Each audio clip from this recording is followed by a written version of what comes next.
So that's the thing that I face with archival and remembering stuff. It always comes down to how do we know what is an accurate representation of memory of the original event, and how do we represent it.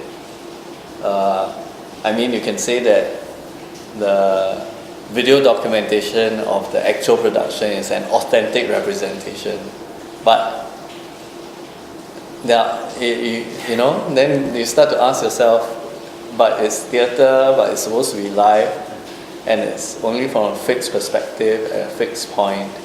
How can that be a more accurate? There are always inadequacies in documentation, and how do we grapple with that?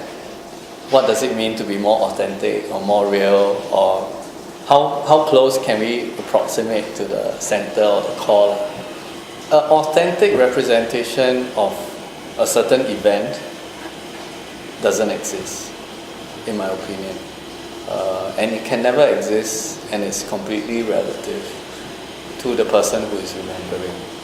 So the thing also, through the process of archiving Brother Kane and also doing this particular piece, sometimes I come to realize that the mismemories or the misrememberings of certain events, or the fact that the memory only exists in words and through oral transmission, actually sometimes it's more powerful because it becomes like a myth. Whenever I ask people who were involved in the production about one particular memory of Paddy, they will always cite this example of one evening before the production, Paddy just decided to go and run around Fort Canning Hill. I think he needed to up his energy, so he just went missing suddenly, and people started saying that, oh, he went out for a run. Then the stage manager, Ridwan, who works at the Esplanade now, had to go and chase after Paddy. And everybody who is involved in the production, who I spoke to, be it the stage manager or Alvin or Harish, they will always remember that particular memory of the event. And there's no documentation of that event that survives. And ironically enough, that also, it becomes such an interesting little anecdote that illustrates how Paddy is remembered, how his personality was like, what people choose to remember of him. So perhaps that verbal memory with no record had more authentic presence and told me more about Paddy and the people who remembered him than the video documentation itself. Who is to say that from my perspective, having not watched the original performance, having access to the documents only through the person who is archiving, who is to say that the Cane Hill performance was an inaccurate representation? In my perspective, it is. But for a person who was probably involved in a process, that might be an accurate representation or to them. So it's all about how you remember versions of histories that survive and what you choose to represent. A very concrete example is, and this happened a lot with the video documentation of the original production. The person who is videoing, I think, has a television background, perhaps not so much experience working with theatre documentation. So what you see is a lot of close-ups, especially in the more dramatic scenes, when Paddy is about to break down or going into tears. Then he will do a zoom, and he will focus on very, very tight shots on the face. This is a benefit, because this is VHS quality. So going in, you could really see Paddy's expression. It becomes very heart-wrenching. But it's also a very television approach as compared to the cinema, where you will always have a wider shot because you know that it's on the bigger screen. And television, it's a small screen, so you always punch in for the money shot or for, the important focus. But what happens in a theatre environment is that everything else around Paddy, the multimedia, the set, it all gets lost.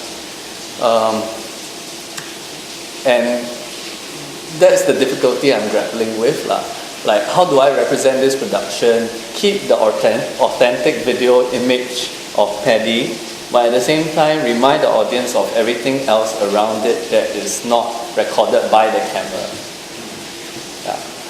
And because of the restrictions of video documentation, the camera has to be sighted in the audience. It has to be sighted on the arm. So you get very extreme angle shots of the stage, proscenium stage at Drama Centre, the old Drama Centre on Fort Canning Hill. So things you see each evening is also limited.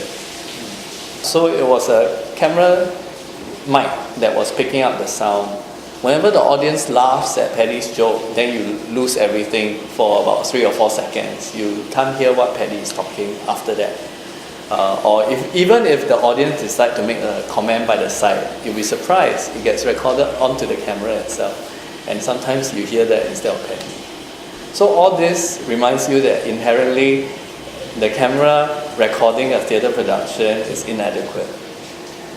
And that's the struggle I have with representing this particular piece. Does it need to be a theatre production? Why don't I just edit the video documentation and say, okay, I'm going to have a cinematic screening of Without in a conventional cinema, and just, that's the DVD, and you can come and watch it and buy a cinema ticket.